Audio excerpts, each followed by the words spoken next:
Selamat pagi, bersama saya, Cindy Raja. Mari awali aktivitas dan pelayanan Anda melalui renungan pagi bersama Allah di waktu fajar.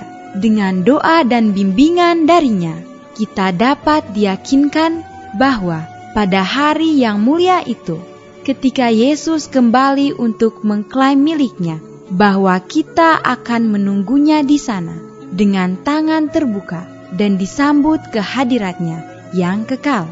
Ditulis oleh Ellen G. White bersama Pendeta Denny Kanajo. Selamat mendengarkan. Shalom, selamat pagi para pendengar yang diberkati oleh Tuhan dimanapun Anda berada saat ini. Kita akan sama-sama mendengarkan firman Tuhan melalui audio renungan pagi pada tanggal 3 Juni 2022 dengan judul Lahir Kembali Pekerjaan Roh Kudus. Sebelum kita melanjutkan bacaan renungan kita pada pagi hari ini, kembali saya mengajak semua para pendengar yang setia untuk berdoa bersama-sama. Bapa kami yang bersemayam di dalam takhta kerajaan sorga, terima kasih Tuhan Yesus, oleh karena kasih dan rahmat-Mu begitu besar bagi kehidupan kami, lebih khusus panjang malam di dalam tidur kami hingga tiba di pagi hari ini, kami dibangunkan dengan tubuh sehat dan segar. Sebelum kami melakukan segala tugas pelayanan pekerjaan kami sepanjang hari ini, kami rindu untuk belajar mendengarkan firman Tuhan. Curahkanlah kepada masing-masing kami kuasa Roh Kudus-Mu. Terima kasih Tuhan Yesus, dengarlah doa kami Bapa, dan mau mengampuni segala dosa kami, karena kami sudah berdoa hanya di dalam nama Tuhan dan Juru Selamat kami. Amin. Ayat inti kita terambil di dalam Injil Yohanes 3 ayat yang kelima hingga ayat yang keenam. Demikian firman Tuhan. Jawab Yesus, "Aku berkata kepadamu, sesungguhnya jika seorang tidak dilahirkan dari air dan roh, ia tidak dapat masuk dalam kerajaan Allah. Apa yang dilahirkan dari daging adalah daging, dan apa yang dilahirkan dari roh adalah roh." Mari kita ikuti penjelasannya.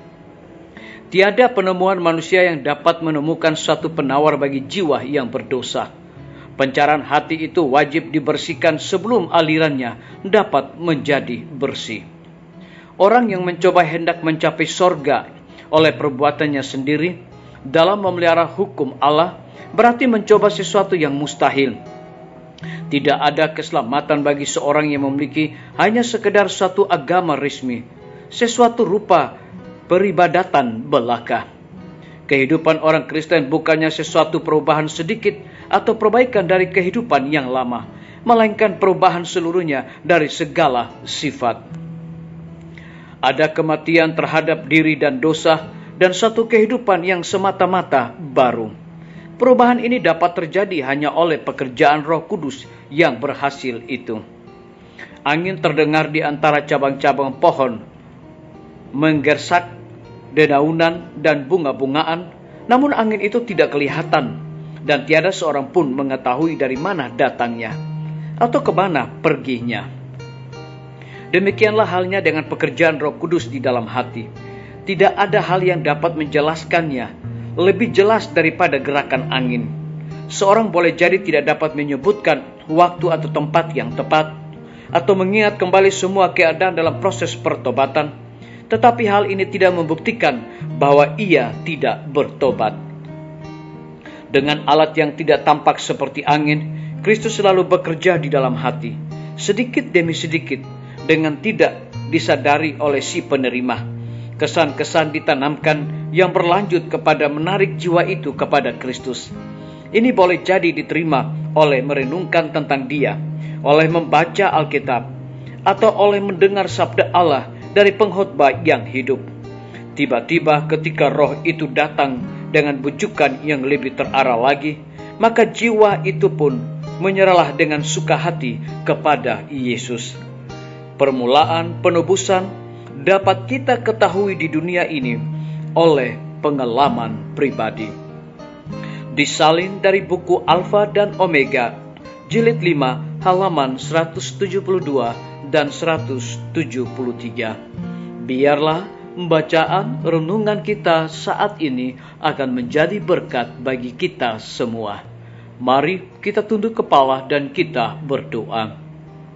Bapa kami yang bersemayam di dalam takhta kerajaan sorga, terima kasih Tuhan Yesus karena firman-Mu di pagi hari ini mengingatkan kembali kepada kami bagaimana pekerjaan Roh Kudus yang begitu penting untuk merubah hidup kami dan memberikan kekuatan iman bagi pertumbuhan rohani kami.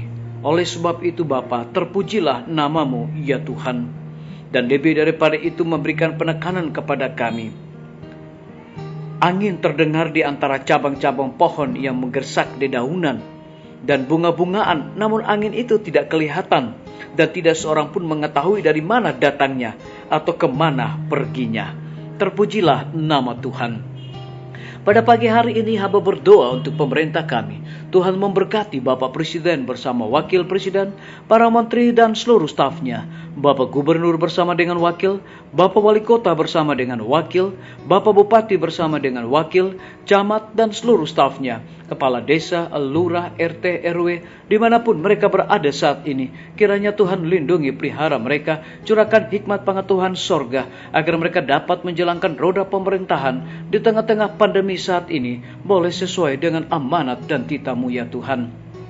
Kami juga teringat para tim medis, Tuhan berkati dokter, perawat, bidan, semua para pelayan kesehatan yang sedang melayani di setiap rumah sakit, bahkan puskesmas yang ada di Indonesia. Lindungi mereka Tuhan, berikan sukacita bagi mereka di dalam pelayanan.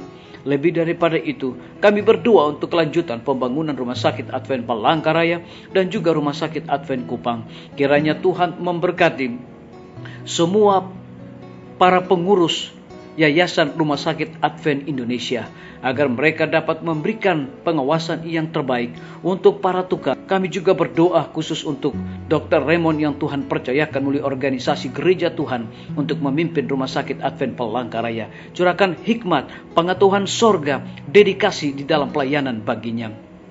Kami menyerahkan guru-guru, kepala sekolah dan setiap siswa ke dalam tangan kasih-Mu ya Tuhan. Curahkan hikmat pengetahuan sorga untuk mendidik anak-anak memiliki karakter Yesus Kristus. TNI, Polri, PNS, wira swasta, petani, pedagang, nelayan, ojek online, dan saudara-saudara kami yang ada di dalam penjara. Tuhan lindungi mereka, pelihara mereka, berikan sukacita di dalam pelayanan bagi mereka.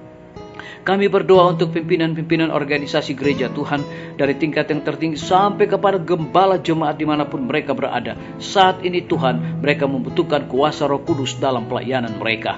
KKR, Belajar Alkitab Interaktif Online, KPA, juga Tuhan memberkati semua narasumber. Kami juga berdoa untuk para pendengar yang setia, yang berulang tahun saat ini. Dengan bertambahnya usia yang Tuhan percayakan dalam hidup mereka, mereka selalu bersyukur dan melayani Tuhan senantiasa. Terima kasih Tuhan Yesus, dengarlah doa kami Bapa, dan mau mengampuni segala dosa kami, karena kami sudah berdoa hanya di dalam nama Tuhan dan Juru Selamat kami. Amin. Sampai jumpa. Tuhan Yesus memberkati kita semua.